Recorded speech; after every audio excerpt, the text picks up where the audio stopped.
জয় বাবা কাল ভৈরব, জয় মা তারা। আশা করি ভিউয়ার্স আপনারা সকলেই ভালো আছেন।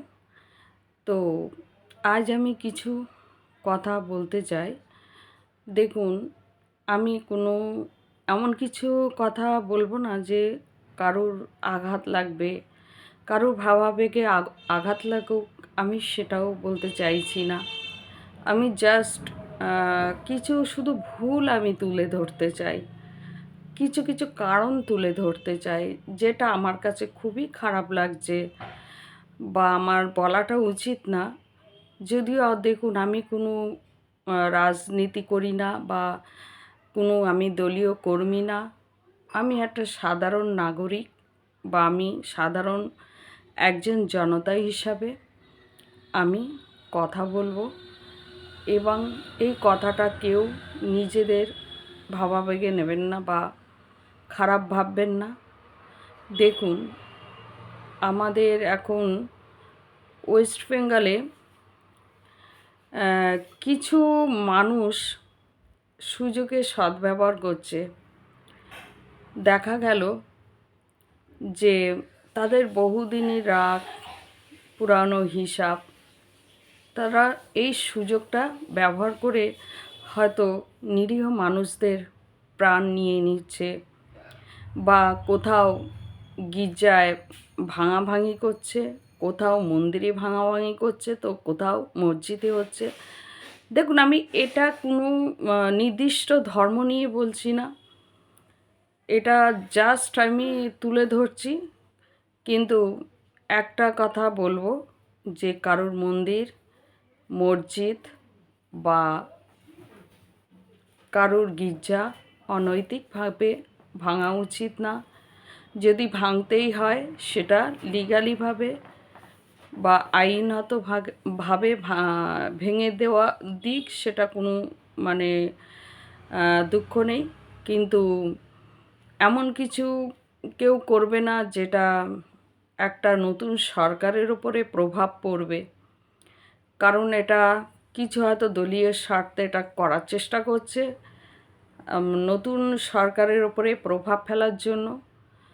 তো আমি যে নতুন সরকার আমাদের যে প্রতিষ্ঠিত হয়েছে, সেই সরকারের কাছে আমি সত্যি হাত জোড় করে আবেদন করব, আপনি এটা কন্ট্রোল করুন বা সঠিকভাবে পরিচালনা করুন।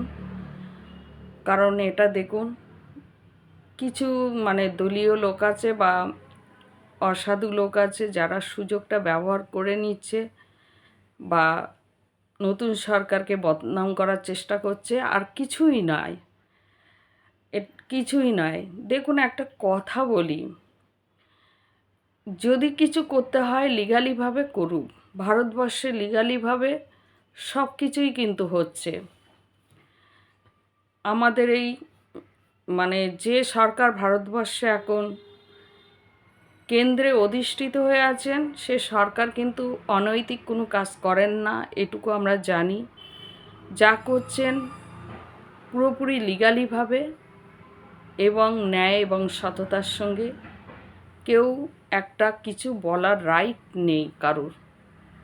কিন্তু আমাদের এই পশ্চিমবাংলায় এমনই একটা জায়গায় দাঁড়িয়ে আছে, যেটাকে কন্ট্রোল করতে হয়তো সময় লাগবে, কিন্তু ঠিক জায়গায় চলে আসবে। মাঝখানে নিজেদের মধ্যে দলাদলি, হিংসাহিংসি, রেষারেষি করে একটা বিভেদ করার চেষ্টা করছে। আমি কোনো দলের স্বার্থে না বা আমি কোনো ধর্মীয় ভাবাবেগে আমি কথা বলছি না, জাস্ট আমি ভুলগুলো তুলে ধরছি। দেখুন, কারো যদি কোনো নিরীহ মানুষের প্রাণ চলে যায়, সেই প্রাণ কিন্তু কোনো দিন আর ফিরে পাবে না। কারোর মায়ের যদি সত্যি প্রাণ চলে যায়, মানে মায়ের যদি সন্তানের মানে তার যদি কোল খালি হয়ে যায়, কোলটা কিন্তু কোনো মূল্যেই ভরাট করতে পারবে না, তার চোখের জল কেউ কোনো দিন মোচাতে পারবে না। সারাটা জীবন সে হাহাকার করবে, কারণ যদি তার সন্তান নির্দোষ হয়ে থাকে। এভাবে কারোর পুরানো রাগ দিয়ে কারোর প্রাণ কেড়ে নেওয়া উচিত না। হয়তো সে নির্দোষ, কিন্তু ভাবা উচিত যদি সত্যি দোষী হয়, একবার কেন 100 বার তার ওপরে লিগালিভাবে স্টেপ নেওয়া উচিত। তার সে যদি অপরাধী হয়, তাকে সত্যি সেখানে ইনস্ট্যান্ট যা করার উচিত করে দেওয়া উচিত। সে অন্যায়টা বাড়তে কখনোই দেওয়া উচিত না। সেটা হিন্দু হোক, মুসলিম হোক, খ্রিস্টান হোক, যে কোনো জাতের হোক, অন্যায় তো অন্যায়। অন্যায়কে কখনো প্রশ্রয় বা বাড়তে দেওয়া উচিত না। কিন্তু কিছু মানুষ আছে না জেনে না বুঝে ভীষণভাবে এটা আক্রমণ করছে। দেখুন, একটা কথা বলি, এটা ভারতবর্ষ, এটা হিন্দুস্থান। এখানে হিন্দুদের অধিকার এখনও বেশি। এখানে এখনও আমি বলবো 90% হিন্দুদের অধিকার এখনও অধিক শক্তিশালী। তো সেক্ষেত্রে আমি মনে করি এখানে কেউ কাউকে জোর করে ধর্মান্তর করতে পারে না।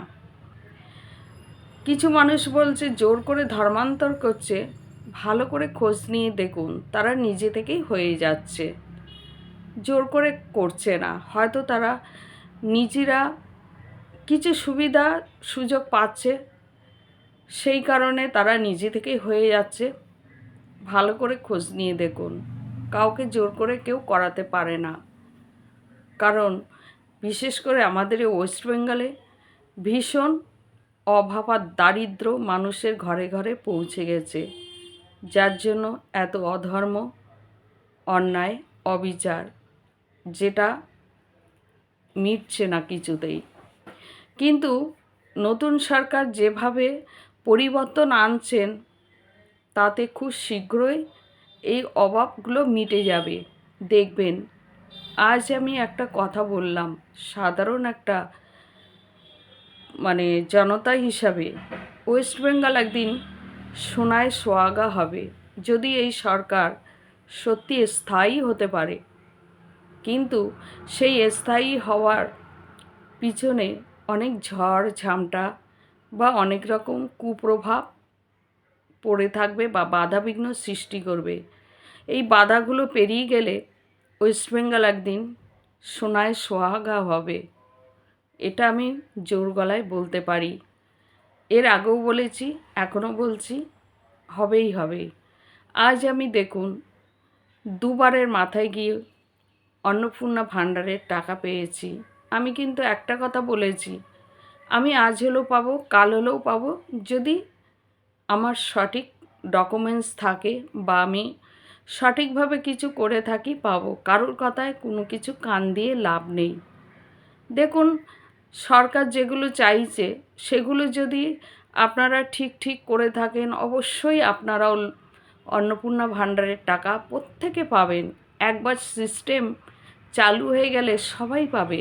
এখানে এরকম না যে হিন্দু, মুসলিম, খ্রিস্টান নির্দিষ্ট ব্যক্তিকে দিচ্ছে, তা নয়। যাদের সঠিক ডকুমেন্টস আছে সে সবাই পাচ্ছে, সে কি হিন্দু, কি খ্রিস্টান, কি মুসলিম।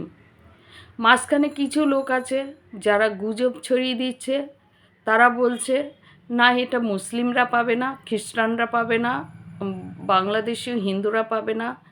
এভাবে শুধু গুজব লটাচ্ছে, কারোর কোনো কথায় কান দেবেন না।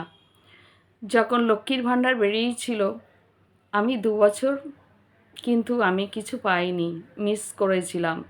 2 বার 3 বার অ্যাপ্লাই করার পরে ফেলিওর হয়েছিলাম, আমি আর করিনি। 2 বছর মাথায় গিয়ে আবার করেছিলাম, করার পরে তারপরে আমি টাকা পেয়েছিলাম। তাতে আমার কোনো দুঃখ আফসোস হয়নি। কারণ দেখুন, অনেক সময় সিস্টেমের ভুলের জন্যও হয়, এটা সরকারের হাতে থাকে না। কেউ কারো মুখ দেখে রাখে না যে ওই ব্যক্তিকে দেবো বা এই ব্যক্তিকে দেবো, সেরম কোনো ব্যাপার না। সিস্টেম সবার জন্য একই থাকে, সিস্টেমের তালিকা একই থাকে। সরকার কাউকে ঘরে ঘরে মার্ক করে রাখেনি যে একেই দিতে হবে, ওকেই দিতে হবে, সবাই আপনারা পাবেন। আর একবার ডকুমেন্টস দিয়ে চালু হয়ে গেলে দেখবেন প্রত্যেকে টাকা পাবেন। কিন্তু মাঝখানে আপনারা যেগুলো করছেন সেগুলো কিন্তু পরবর্তীতে আফসোস করবেন, আপনারা নিজেরাই মিস করবেন। একসময় কিন্তু আপনারাই সরকারকে আসতে না দেওয়ার জন্য অনেক কিছু চেষ্টা করেছিলেন। আজকে ৩,০০০ টাকা পেয়ে আপনারা আফসোসে ছটফট করছেন, কেন এ মাস হলো না, ২ মাসও আপনাদের সহ্য হচ্ছে না। ভেবে দেখুন, ভেবে দেখুন আপনারা। তাই আবেগের বশে কোনো কিছু করতে যাবেন না। আর আর একটাই কথা বলবো যে আমাদের ওয়েস্ট বেঙ্গল দাদার কাছে, মাননীয় যে মুখ্যমন্ত্রী, আমাদের নতুন মুখ্যমন্ত্রী বা দাদার কাছে একটাই আবেদন, একটাই প্রার্থনা, দাদা আপনি এগুলো আগে কন্ট্রোল করুন, কারণ এগুলো কিন্তু একটা পরিকল্পিত, আর কিছু না।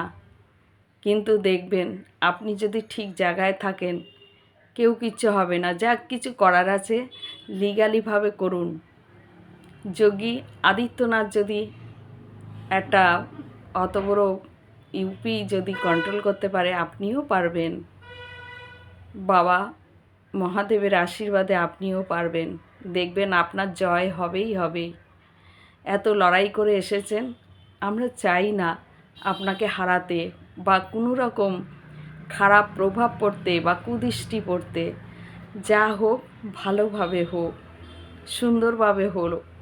মানুষ অনেক কৌশল করে কিছু করার চেষ্টা করবে, কিন্তু সেগুলোর থেকে আপনি সতর্ক থাকুন, যাতে কোনো জনতার ওপর প্রভাব পড়ুক, কোনো মানুষের মনের ওপর প্রভাব পড়ুক, কোনো ধর্মের ওপর প্রভাব পড়ুক, এটা চাই না।